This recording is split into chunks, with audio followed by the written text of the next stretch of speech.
morning on CBS. And here again is Jane Pauley. Who is Krn Jennings? Is a question with several answers.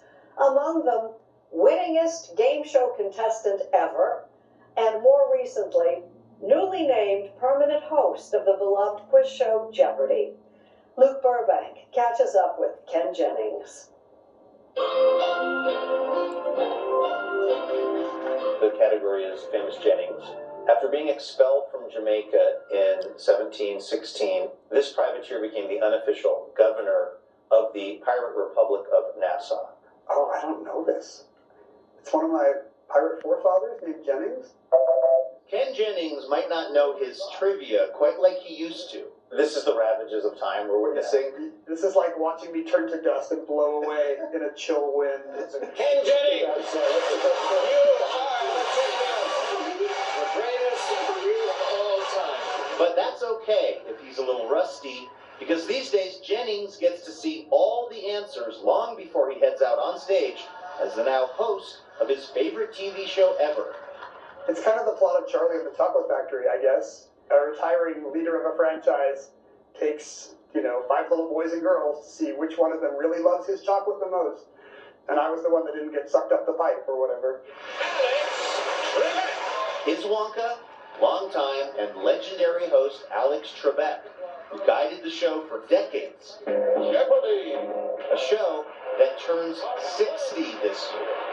As a young Mormon kid living in Korea, Jennings says watching armed forces television was his favorite way to pass the time. And his favorite thing to watch? Game shows, of course. I think it was actually the gameplay itself. It was a version of the world with well-defined rules, where you could watch a few of them and understand the format. And as a kid, dealing with a confusing world, on game shows are different. Questions get answered almost immediately. For a right answer, there's a nice little ping. For a wrong answer, there's an immediate buzz. It's not like life, which is messy. Game shows are neat and fun and easy. In college, instead of following his dreams of writing, he opted to become what he calls a bad computer programmer, figuring it was the safe choice. He married his sweetheart, Mindy, started a family, and thought that's how his life would go. Hi everyone, I'm Alex Trebek, and welcome to the Jeopardy contestant exam. When, on a whim, he took the Jeopardy contestant exam. When I got the call a year later saying, hey, we'd like to have you on in 3 weeks, I freaked out. I started watching the show very intensely, standing up behind my lazy boy at home pretending it was a podium, mashing my thumb up and down on a Fisher-Price plastic toy I'd stolen from our 18-month-old, just pretending it was a buzzer. My wife would keep score and tell me how I was doing. It was kind of a rocky training montage. A software engineer from Salt Lake City, Utah, Krn Jennings. To this day, Jennings says nothing compares to the nerves he felt under the lights and on camera that first time he stepped on stage as a contestant. But then, something amazing happened. In that first game, I found that years of listening to the clipped rhythms of Alex Trebek really did help. Watching this show, standing up with my fake buzzer helped. I kind of had the timing right away. Julia. What is New Zealand? Good.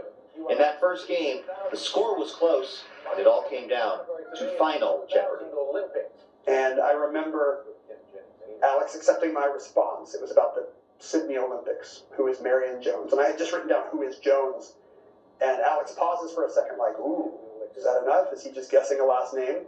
And so Alex looks to the judges and he gets the high sign and he says, that's correct. And I realize I'm going to be a Jeopardy champion for the rest of my life. And it was just an immediate rush of euphoria that's hard to explain.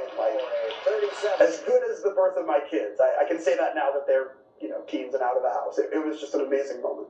Alex would just wait, and if they didn't know it, he would be like, nope. Oh. That microsecond decision led to 74 straight victories, $2.5 million, game show immortality, and eventually, and improbably, the job of Jeopardy host.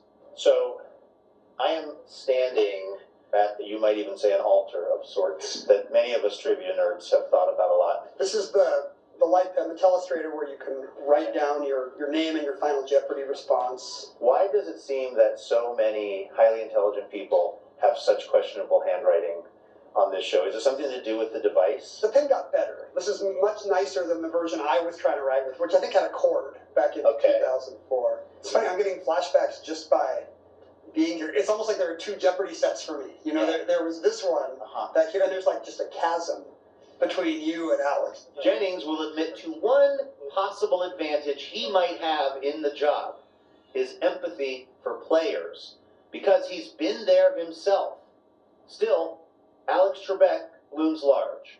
If I was ever at sea, I would just think, what would Alex do here? And often, it was to do less. He had this amazing minimalist kind of light touch where he never wanted the focus to be on himself, which is such an unusual, beautiful thing in show business.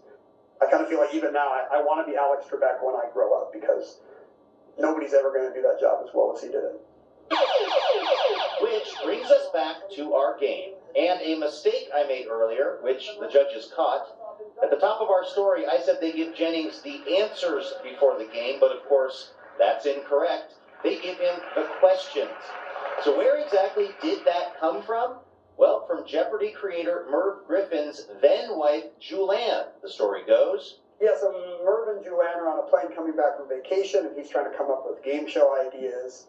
And she says, well, just do one of those like quiz shows like they used to have. And he said, honey, we can't do those anymore. Those were all crooked. They were giving the players the answers. And she thinks about it. She says, well, that's what you should do. You should just give them the answer.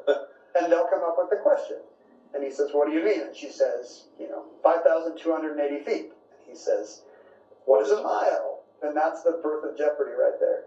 The birth of a TV quiz show. But more importantly, says Jennings, the birth of something that in a small way has helped hold us Americans together, at least for 30 minutes a night. And there's nothing trivial about that. The great and the odd thing about Jeopardy is it's kind of universally popular. Old people like Jeopardy, young people like Jeopardy, red states, blue states.